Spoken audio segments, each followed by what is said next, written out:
run the films, and I felt like I did.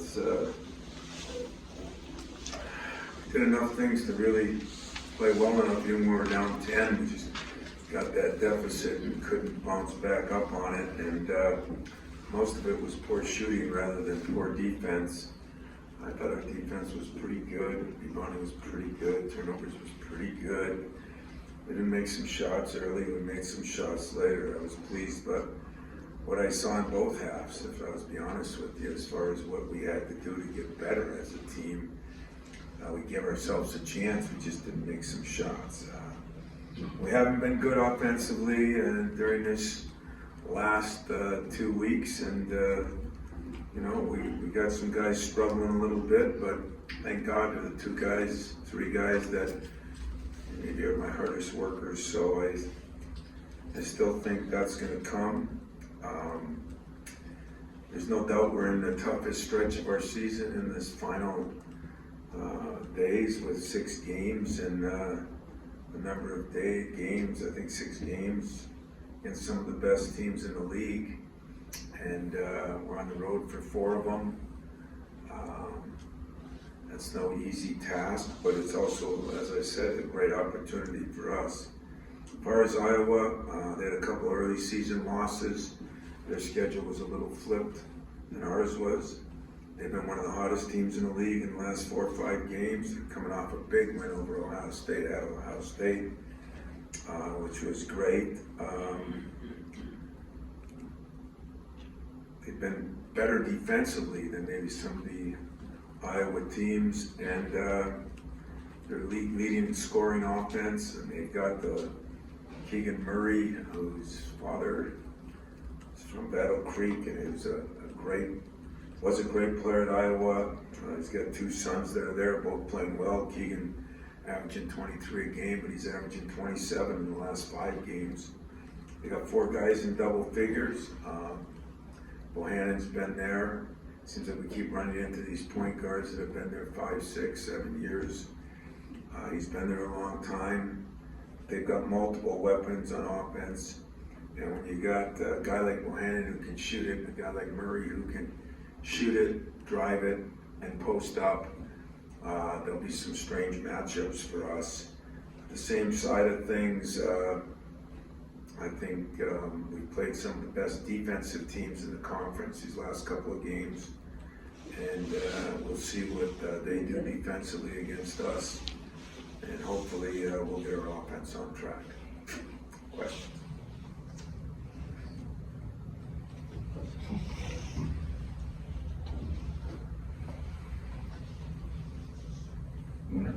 Particularly after watching back that first half, you guys were right there with them, even though the struggles were there. What were some of the best things that you saw in that?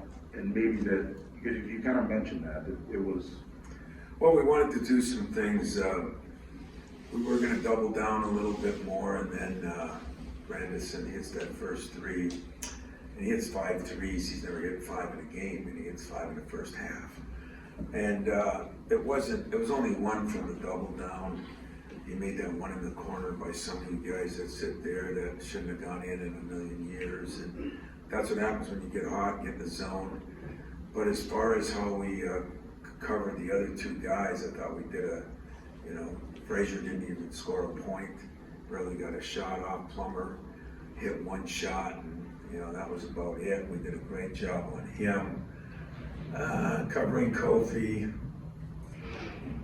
Yeah, that Julius did a very good job doing what you can do. I mean, he's a monster and gets away with some things, but I thought we did it about the way we wanted to in the scouting report, except that we would have maybe doubled a little bit more. Now, they are very good defensively, and I told you after the game, Frazier's got to be one of my favorite players, and I know there's a lot of great players in this league, especially offensively. When you look at Davis and you look at the kid from Purdue is yesterday unbelievable, and Keegan Murray is, I think, unbelievable. But when you look at an all-around player that can get a team with the pass, the shot, and the defense, we faced one of the best in him. So I thought we did enough good things. I thought we had few good looks. I wouldn't say a ton of good looks, but a few good looks, and we just didn't capitalize. Tom, when you talk about the offense not being where you want the last couple of games, how much of that is just guys not making the shots that they usually make, or when you look at tape, what else do you kind of see going on?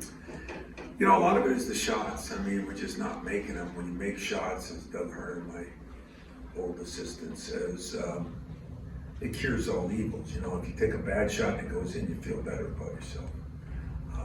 That's kind of fool's gold sometimes, but it'd be nice to have some fool's gold like the shot he made in the corner.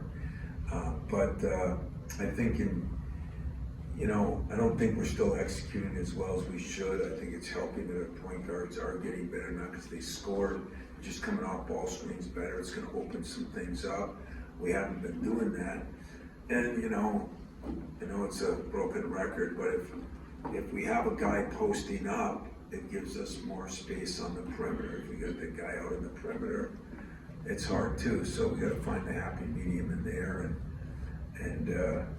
But we've played some good teams. I mean, we just haven't played a complete game. Wisconsin, good first half. Penn State, a bad first half, good second. Penn State, a good 2/3 of the game, didn't finish. We're not playing the entire game. Fatigue, a little bit. I think I've beaten the hell out of Max Christie.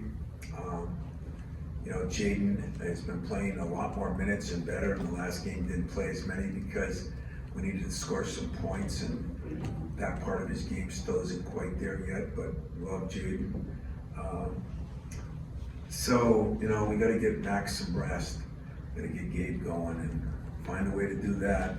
We didn't get many points off our break. That has been a continuous struggle for us because we're having to keep more guys in the rebound because there are some good rebounding teams in here, and that's what we've been working on lately.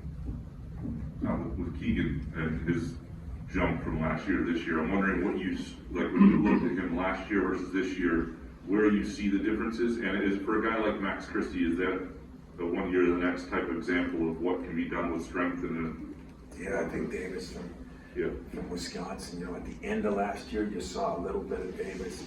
I'm not sure you saw that from Keegan. You liked him, but he came out of high school, wasn't where his dad. Give his dad credit. I think his dad deserves some credit.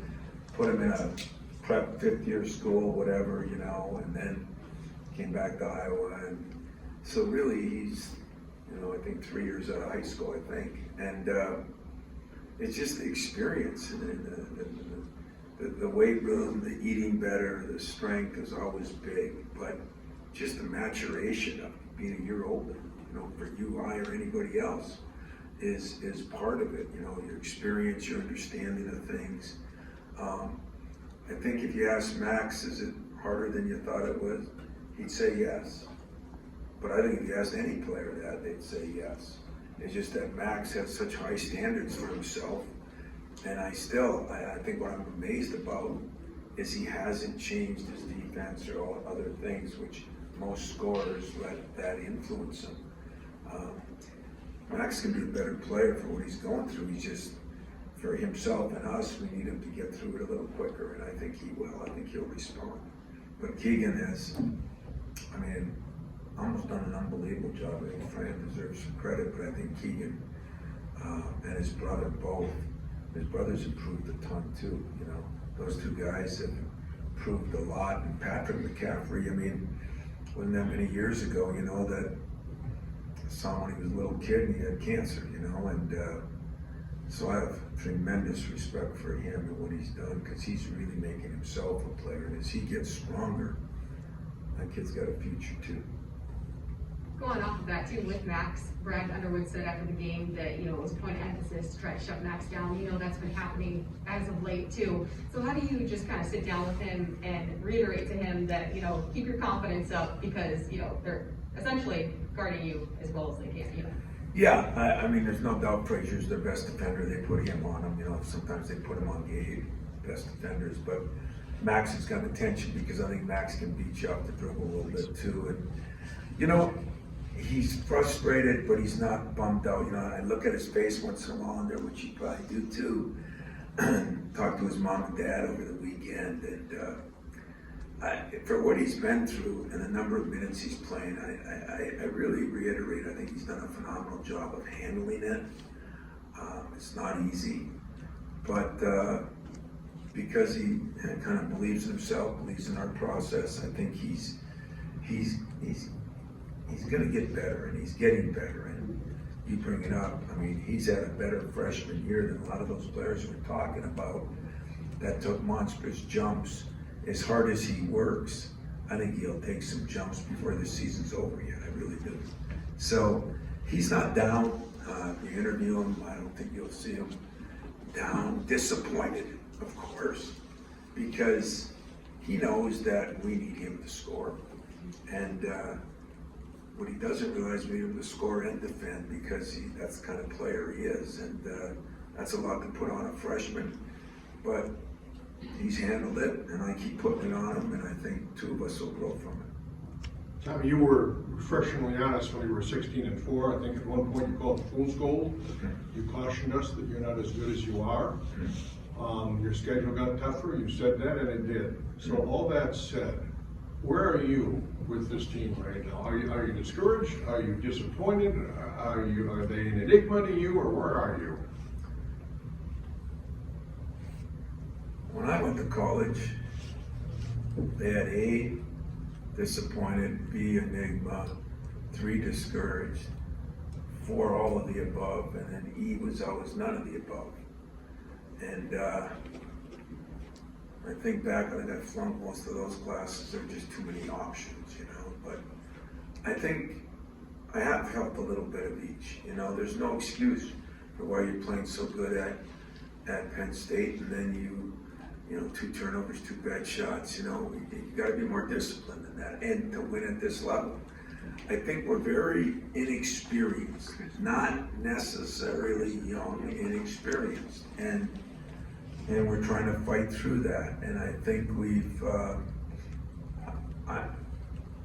I was encouraged.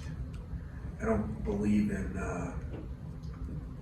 there's no such thing as a loss that, you know, you came close, you know, those kind of things. I mean, this program's 25 years past that day and age. But what I said when we were winning, I didn't like the way we were playing. And everybody thought I was nuts, including my own staff. There were a couple of fist fights. Oh, I better not say that. There were a couple of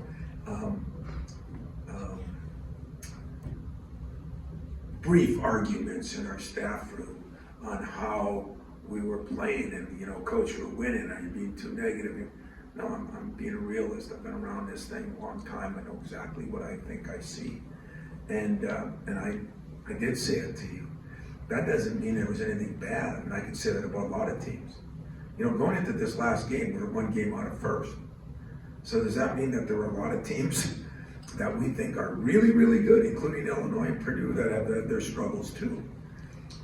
It's the nature of the beast this day and age, because I still say it's got a lot to do with, as you're all saying, the social media and what these kids have to go through.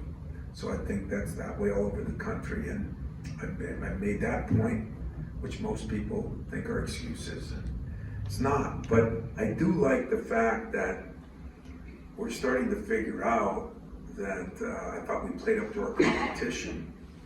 Okay, we go there and we beat a good Northwestern team at Northwestern. Okay, we do that early in the year. We go beat a Minnesota team who was 10 or 12-0 when we played them, and fresh, you know, fresher than they are now. And we played pretty damn good up there. Then when those teams came here, it was like we weren't mature enough to understand that they're going to come back. You know, this is the Big Ten. So I think some of that happened. We beat Wisconsin over there. You know, I don't think it was cocky. I think it was immaturity or not understanding how it works. You know, that when a team gets beat, they usually come back with vengeance. You know, and then you know, you run into some teams like like Illinois, who, I mean, you got 4 or 5 year junior seniors and 5th year seniors and a 6th year senior, and you know, they're a little better than you to start with talent wise, and then they're a lot better than you to start with experience wise. But we played well enough, even when we were 10 down, and it was like we had one bad spurt and then kind of stayed that way. And then I thought we made some progress, so I don't look at it as a loss that,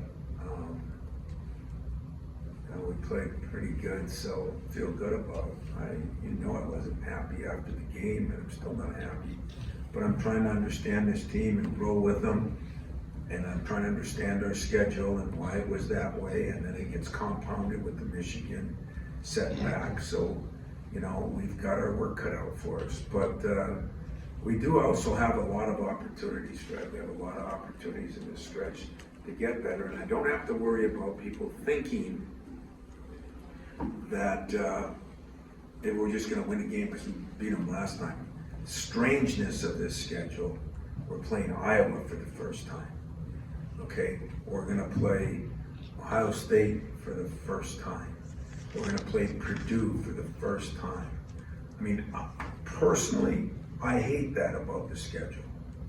I don't like that at all, and it makes it more difficult when you're playing those games at the end of the year when you can't take as much time to practice because guys are worn out. So I don't like that about the schedule. I don't like it about any time you have to do that this late in the stage, but it is what it is, and we'll respond accordingly. Obviously, it's a special environment that they're going to have there with recognizing Luca and recognizing Roy Marvel. I would imagine that's going to be an emotional night there. How do Is you the president coming? Maybe in the US? But you know what I mean? It's like it changes a building when you have something special going on. How do you kind of coach your guys to be mentally tough for that? Because that's something that you've talked about a lot. Yeah, I'd say mental toughness is one of our strengths right now. So we will talk about it a little bit. We sort of brought it up. We'll talk about it tonight when we get there. You know, as a parent, as a coach, as a boss, no matter what area you pick, any type of leadership position, you can sell what you want to sell, but until people go through it, they don't really understand it. And so, you know, I'm trying to do that the best I can. That's where I think it really helps having McQuaid and Austin back a little bit. You know, I got a couple guys that players called them over the weekend, the former guys. You know, that's the way you try to get some help on that. But most things with these stubborn, more arrogant guys, and I say arrogant because they've always been told they're the greatest. I mean, it's not legal to tell a kid he's making a mistake anymore. I'm talking about growing up, even for a parent. So these kids, they already think they know it all, and it will be an electric atmosphere. And you know, those used to be my favorite times to go into places and beat them.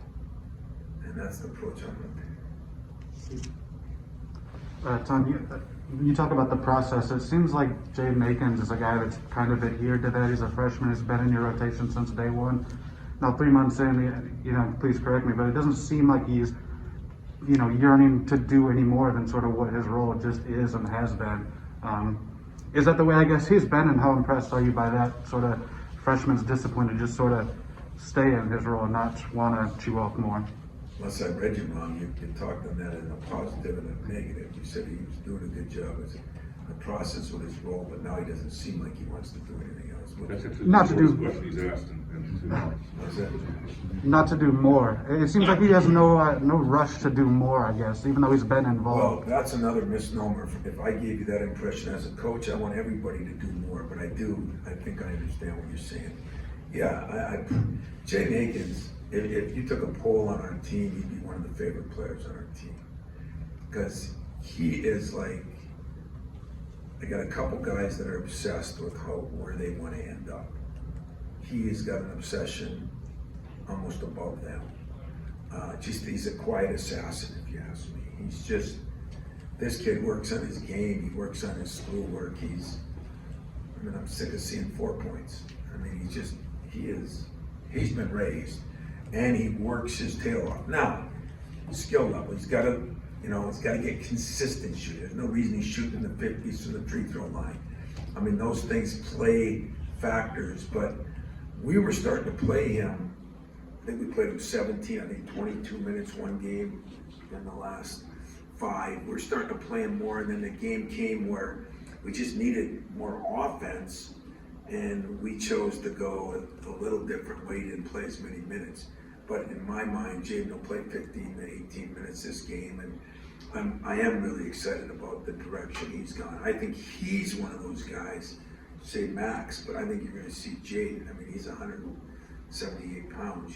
He's gonna grow both physically and mentally, and I think he's going to take a monster jump because he's a bulldog worker, and so I'm always pleased when a guy accepts the process, but I don't want him to be, if I don't have anybody complaining, I don't want that either.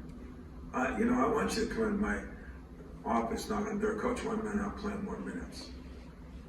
And I'll say, well, let's take a look at the stats. Let's take a look at the film. Let's take a look at what I think. The $1 million question is, can players accept that? He's one that I think can. That's why I think he'll grow. And so if it was a positive question, it's a really positive answer. Love the kid. I think he's making progress. I think he's gone from 8 minutes to 10 to 12. Like I said, he's played 16 and 23 in a couple games. And he gives us a lot of energy. And it's just to him finding, he's used to playing too where every shot's a good shot. And the good shots are ones that are capable of being made on a somewhat regular basis, not 50% of the time, but in the mid to upper 40s. And that takes some time to figure out. If I could quickly follow up, you said he has a higher obsession than some guy. What did you mean by that part? Is he more driven? If what would Jaden do after a game like that? He'd probably come back in the gym and shoot. Okay. He's going home and he's probably already watched the film. He is obsessed with being great. He doesn't think he's great. He has confidence in his game, but in a positive way, not in a negative way. And I think a lot of kids nowadays already think they're there. I think he knows he's got some work to do, but he works, man. He would probably, like I said, if you pulled our team, he'd be in those upper 2 or 3 guys. Thank you. Go ahead. Does that count as another question, or is that, you let Pam say that was up longer? I didn't know he had an issue. We were sitting here taking a nap asking, when he was asked about Pierre the other day. Taking a nap, you did that during my game. And then I asked questions, what are you talking about? It's the first half. First half. I think my guys did too. Yes. Tom, I understand you might not want to get into this, but obviously a pretty significant event happened yesterday in Wisconsin. You took a long time coaching this league. What was your reaction, I guess, watching that happen? Well, you're right. I don't want to get into it, but I have to answer something on it. I was in my office. We had a little walkthrough practice, a little film session because guys are tired, and I was meeting with my 3 freshmen, ironically, and I sat down and we're talking, and Mike Garland came running in and said, "You're not going to believe what's going on." And he told me a little bit, and I didn't even get out of my chair because I really didn't care. I was worried more about my team and my players. So I just said, "Yeah, I'll see you later." "No, you got to come see this. You won't believe it." And so I'll see you later. I never left.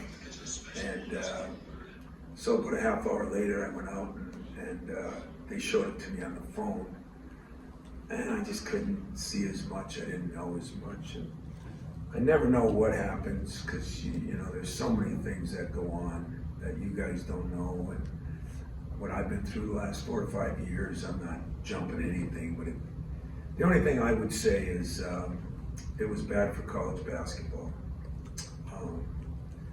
What we're hoping to do at this time of year, with football going so much later than normal, the Super Bowl is later. It seems like every year, pretty soon the Super Bowl is gonna be at Easter, you know what I mean? It was the first weekend of no football and a chance for basketball to take the limelight, and it was a scary situation. The reason for it all, what I saw, I have no idea.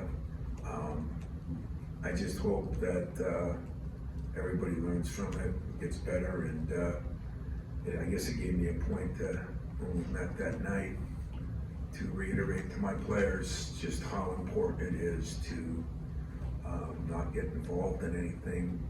Forget the suspensions. I'm more worried about the injuries, you know, and what happens to players.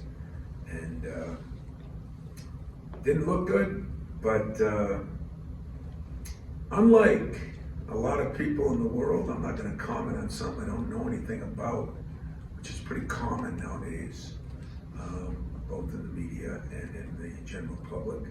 And I'm not going to be one of those guys, and you know, maybe I'll call both coaches and try to find out what the hell happened.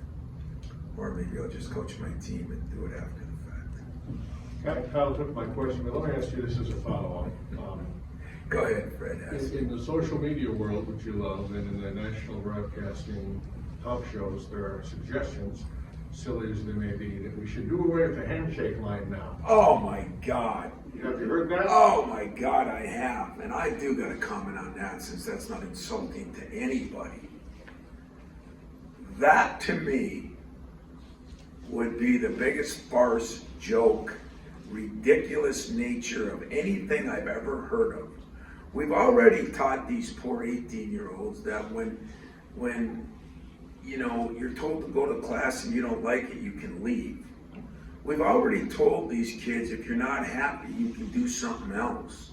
We've already told these kids that it's hard to hold them accountable, and now we're going to tell them to not man up and walk down a line on someone who's kicked your butt and have enough class to shake their hand is utterly ridiculous. So if the president said it, I think he's full of it. If the best coach in America said it, I think that gets me way more than this incident, because we're already teaching these kids nothing.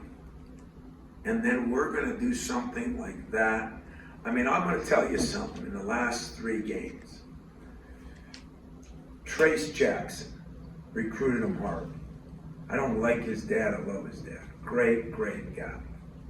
I mean, I went down and congratulated him. I told him that it's been glad he stayed another year. It's been fun to have him in the league. Frazier, I said to him in the line, you know, a lot of people get credit on your team, but what you did today defensively, running your team, not taking a shot forever, I said, am I happy for the league that you came back? Now I said, for me, I wish your tail was out of here, okay? But those are the moments when I just think that you learn the most about people. I mean, I don't know. I mean, I didn't like it last year when some people waved, you know. I didn't care if I got COVID. I'm going to go down there and shake the guy's hand. And I'm going to try to shake the player's hand. And I don't know what they do in every sport, but somebody says, well, they don't do that in football. Hell, you kidding me? There's changing jerseys.